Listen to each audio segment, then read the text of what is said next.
Hi, I'm Tyson Franklin, and welcome back to this week's episode of Podiatry Marketing. With me today is my co-host and friend all the way over in Canada. It is Big Jim McDannald. How you doing, Jim? I'm doing great. I'm glad that I've gotten large enough that you correctly announced me with my Big Jim. That it warms my heart every time I hear it. So We should have I'm doing T-shirts fantastic, Tyson. that has Podiatry Marketing, and underneath it has Tyson and Big Jim. I'm not sure we could keep those on the shelves, Tyson. I mean, there's been global supply shortage. These chains just can't handle all the merchandise around the world. So I'm not sure. From Australia to the U.S. to Canada, I'm not sure if they're ready for it yet. But if we get enough emails, maybe we'll have to fire something up with the old Podiatry Marketing merch.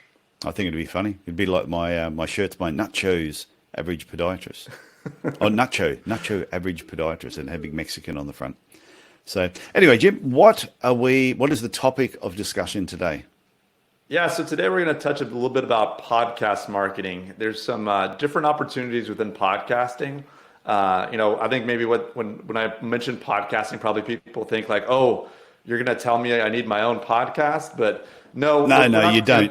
We don't need another podiatry podcast. I mean, you've already got podiatry marketing and podiatry legends. I mean, I don't know what else you would need, but we'll touch base about some out of the box ideas or some different opportunities within podcasting that can maybe gain some awareness for the services you provide. Just some general ways to get your name out there in audio format that may connect with potential patients, gain awareness to other people in your local area, whether that's other medical professionals or other just regular professionals in your area. Podcasting is a way to have a exponential reach of the right audience if you kind of do it the right way. So that's what we're going to jump into today. Okay, so where are we going to start? What aspect of podcasting do you want to start on? Yeah, so I'd say the first aspect is, we're going to go from like the easiest, like the least amount of work to the one that requires the most work. So we'll get started with basically just paying for advertising. So, this is probably a model that's going to work best for people that, every location, if you're in a city, if you're near a university, maybe you listen to some local podcast from your local area. Maybe they have some advertising opportunities on that podcast itself. So that might be, sending an email to that local podcaster asking about. I think you've probably gotten pitched before about having advertising on some of your shows, right, Tyson? Oh, I've been approached about people wanting to, could we be a sponsor on the Podiatry Legends podcast? And because my audience is quite global, split. I used to say it was split pretty evenly between America, Australia, and UK. But UK have sort of dropped the ball a bit the last 3 or 4 months. So if there's any UK people listening here, you need to tell everyone in the UK to lift your game. But it's sort of the numbers have dropped a little bit. But because it is still, it depends on the guest that you have too. Ideally, it's suited to a guest that covers all areas. However, if I was approached by someone from, say, a gin distillery and you might think, why would a gin distillery want to sponsor a podcast? Well, podiatrists drink gin, so I found out. But it could be a whiskey distillery. If they ship globally, then they'd be great for any episode. If they ship just within Australia, then they might say, well, okay, the next 4 or 5 Australian episodes you do, we might want to advertise on there. However, knowing that 1/3 of the audience is still Australian, just that repetition of being heard puts them top of mind. And if you know that you can order something online, then the world gets a lot smaller. No, for sure. That's a great point to make there. I think, like you said, there is kind of 2 different types of advertising, I would say. There's that like going after, like, let's say that gin distillery, the whiskey distillery, like contacted you directly. They're basically doing that one-to-one outreach with just like hoping to get on your show. So that would be you. Like, if, let's say I'm a podiatrist based in Lexington, Kentucky, and I want to be on that University of Kentucky sports show, or that sports podcast is popular. So you probably just email that person. They probably have advertising opportunities. The step beyond that is something where, whether sometimes it's through things like Spotify, other types of streaming services, they can actually take care of that geolocation for you. So maybe it's not only one specific podcast, but it's like all the podcasts that, if people, obviously haven't paid for Spotify, they run local ads sometimes in different markets. So whether it's the basketball podcast or the sci-fi thriller serial podcast, anyone that downloads and listens in that local area might be a potential person to listen to your advertisement on their podcast player. So there's those two different types of advertising, which are, relatively low, a low lift. You might have to have either pay someone to do an ad read for you, to write an ad for you. But there's not going to be a whole lot on your side from a time perspective. There are different kind of online services. If you Google like podcast advertising, where you can, whether it's Spotify, these other places that will do it for you. So it is this kind of thing that there is ways to outsource that type of stuff. But if you're just looking to do something really non-technical, a low lift, but have some kind of local impact on podcasts, that advertising, those two different types of advertising are probably your two best bets. Yeah, and when going back a step too, when you said if you've got like a local podcast, so there was a guy that I helped set up a podcast that it was Umina Podcast is what he set up. He had Umina Podiatry. So he set up Umina Podcast. It was just for his particular area. See, the only people listening to his podcast really were people from that Umina Central Coast sort of area. So a sponsor getting onto that particular podcast would be very beneficial because it's really, nobody in Sydney, or not Sydney, nobody in Western Australia is going to be going, might search for Umina Podcast. They're not going to do that. But people in Umina, if he's promoting it well, will get local advertisers, which can make the show extremely appealing to advertisers as well. No, that's a good point. I think you said like those local shows that have either local ad spots, and we'll get into this next, is really like the next step after advertising is to basically, you don't have to have your own podcast to be on a podcast. No. You can guest on other people's podcasts. So that's probably the next, and actually, I've actually been a guest on your show, Tyson, on the Podiatrist Legends podcast. So that's how I actually got into it in the first place. I've been a guest on over 100 shows now, I think, on 100 different podcasts. Everything from, I've been on whiskey podcasts, I've been on a lot of business podcasts, I've been on the, no, I wasn't on the ice cream. I wasn't on the ice cream podcast, but through the ice cream podcast, I met the people at a podcast conference in Philadelphia. And then from there, we did an ice cream crawl through Philadelphia. I was more destroyed after that than I was after a pub crawl because I'm lactose intolerant, but I refused to back down on what we were eating.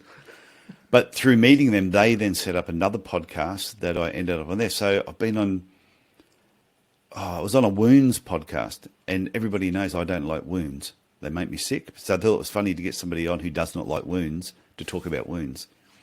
So, but guest podcasting is, if you've got an area in podiatry that you are really interested in, getting on other people's podcasts is a great way for building your profile.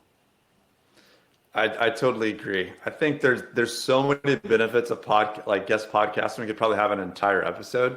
Just the quick rundown of like how I see it. Number one, it's a great opportunity to work on your public speaking in a very low risk environment.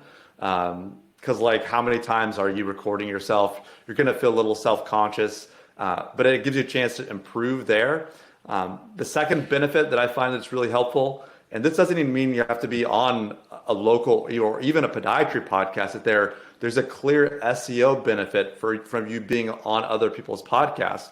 And you may say, like, what do you mean SEO benefit? That sounds strange. Well, most likely if you're a guest on somebody's show, they're going to want to link back to your clinic's website or to your bio page.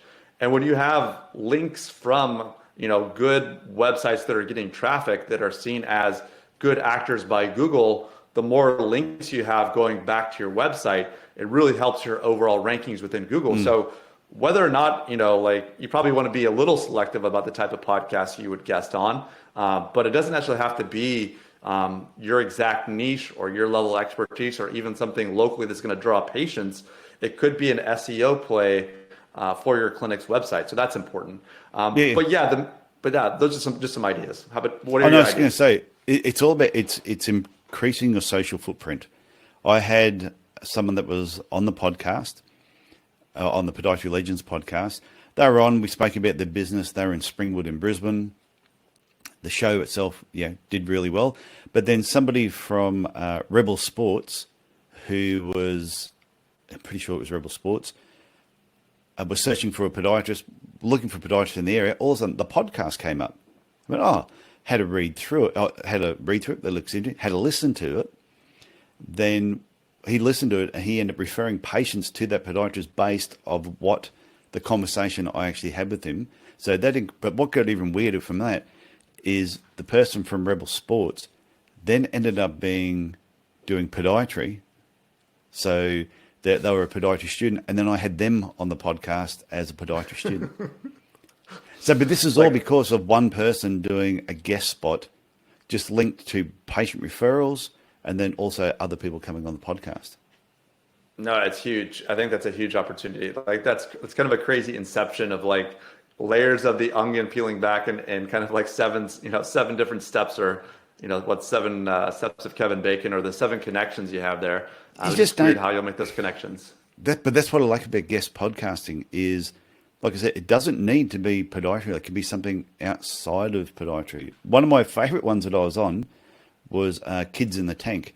It was a group of high school students in Wisconsin invited me onto their podcast. But through that, this year I'm going to Wisconsin and I'm catching up with Jeff Peterson, who owns a couple of businesses who set up Kids in the Tank. So, like I said, it's just, to me, it's building your social footprint.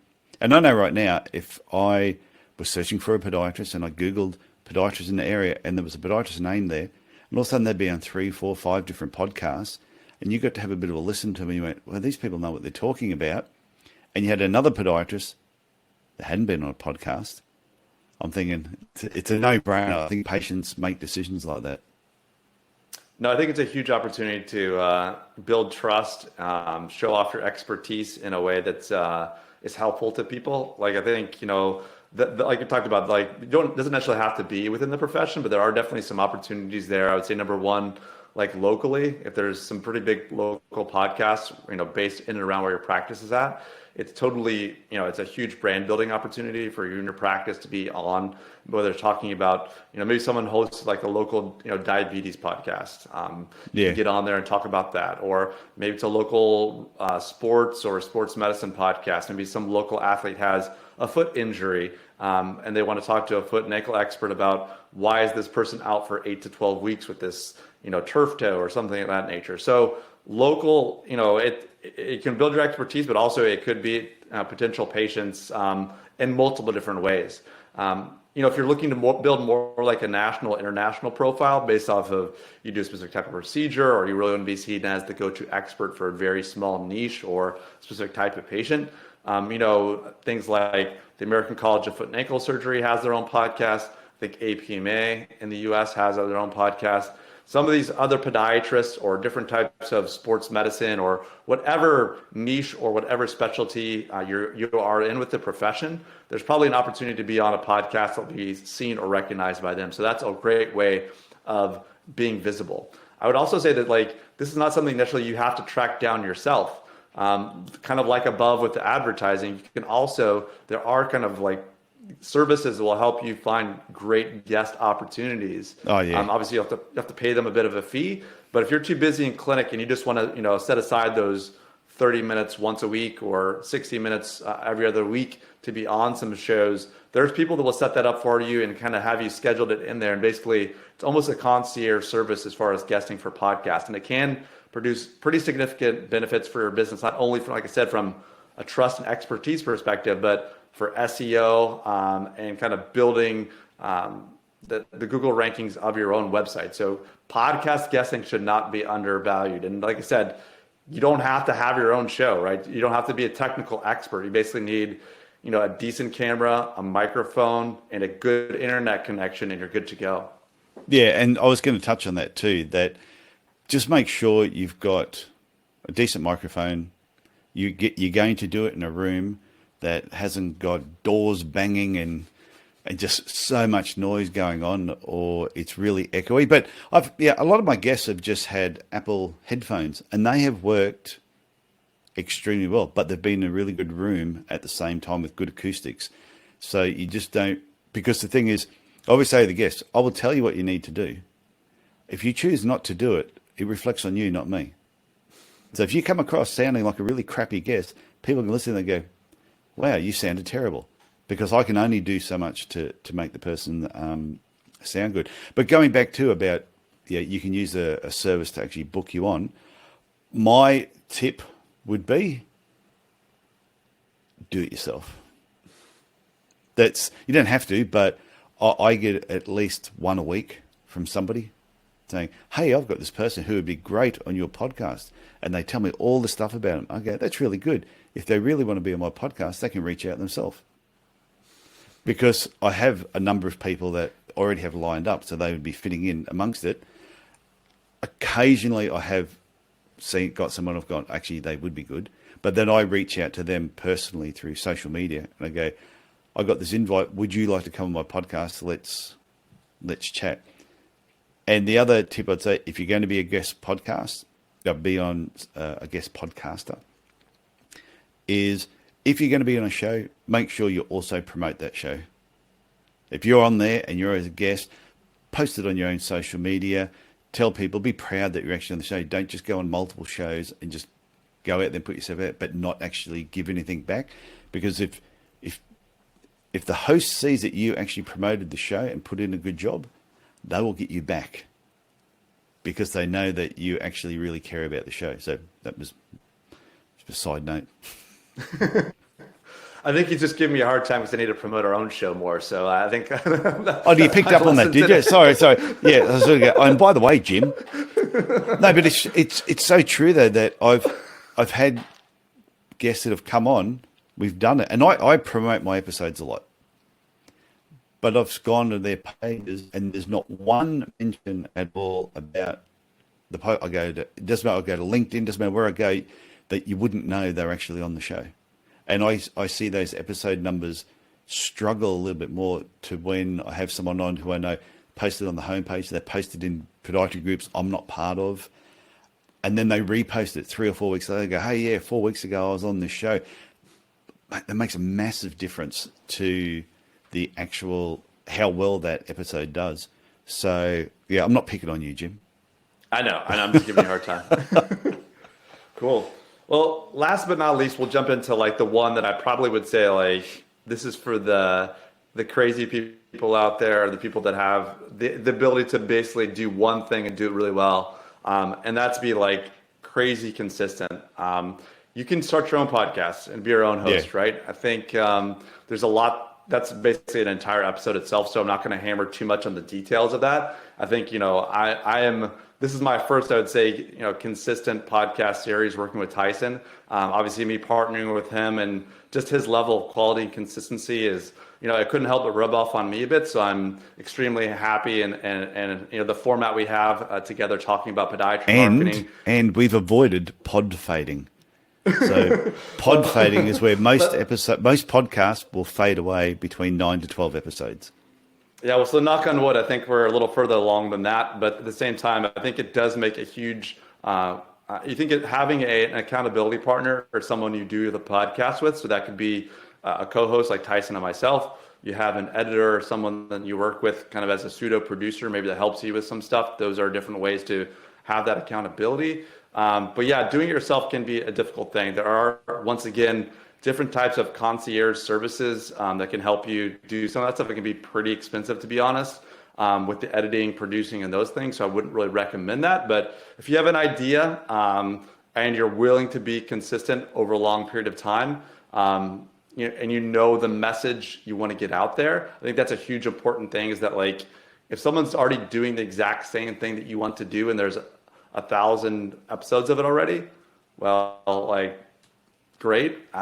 Maybe you can go for it, but you need to really find, I think, some either unique format or unique message to really help it get out there. And like I said, last but not least, the most important thing of any of these things, it doesn't matter the microphone, where you put your podcast, those things. Yeah. If you're not consistent in getting it out there, nothing else really matters. So I'm sure if you have questions about podcasts or more specifics about podcast success, I'm probably not the person to talk to. Tyson's the person that's probably the expert in that area. But I think it's definitely, there's still lots of opportunities in podcasting, but I think, like I said, it's got to be unique with a unique message, either a unique format, and the consistency is what tops everything. I'm very biased on how much I enjoy podcasting. I just love doing it. Like I said, being a guest on over 100 shows. With this and the other podcasts I've done, I've produced close to 500 podcasts now, episodes. I edit all my own shows. So I enjoy the editing process. So I say to people, if you want to have your own show, you want to do your own editing, I always say minimum, whatever amount of recording you do, it takes you a minimum of twice that amount of time to edit it. So if you want to do an hour show, then you've got to find another 2 hours that you're going to edit it, minimum. That's if things don't go wrong, and then it can take 3 hours. So, but it's quite easy to have somebody said to me once, if I set up a new podiatry clinic tomorrow in a town, what would be my number one marketing strategy? And my number one marketing strategy would be, I would start a podcast. Now, there's a whole reason behind that, and there's a whole strategy on how I would do it, which I'm not going to share here because it's very valuable. But I just know the power of podcasting, and I know how to actually use it to market in a small town. So I just think it's really valuable. And I've done workshops where I've done whole day workshops just on audio marketing. I've done 2-day things where I sit down with someone for 2 days and I show them from start to finish how to do a podcast. So the training's out there. People just, if they're serious about it, they're just going to reach out to someone, whether it's me, you, Jim, or anybody else, and just go, I want to know more. Or they can just do it themselves and learn it the hard way. Yeah, I highly recommend that they reach out to you, Tyson, to kind of get coached up. I would highly recommend that too myself. Get just those insider seats. Those insider tips and secrets, and just really help fast forward their potential for success if that's the route they want to go. So yeah, that's really all I had today. I just wanted to touch base off of, like I said, the three opportunities I currently see with podcasting are advertising, podcast guesting, and then starting your own show. So yeah, that's all I have today. No, I reckon that's fantastic and a great way to finish up. So Jim, we will talk again next week. Sounds great, Tyson. Okay, see you later. Bye. Bye now.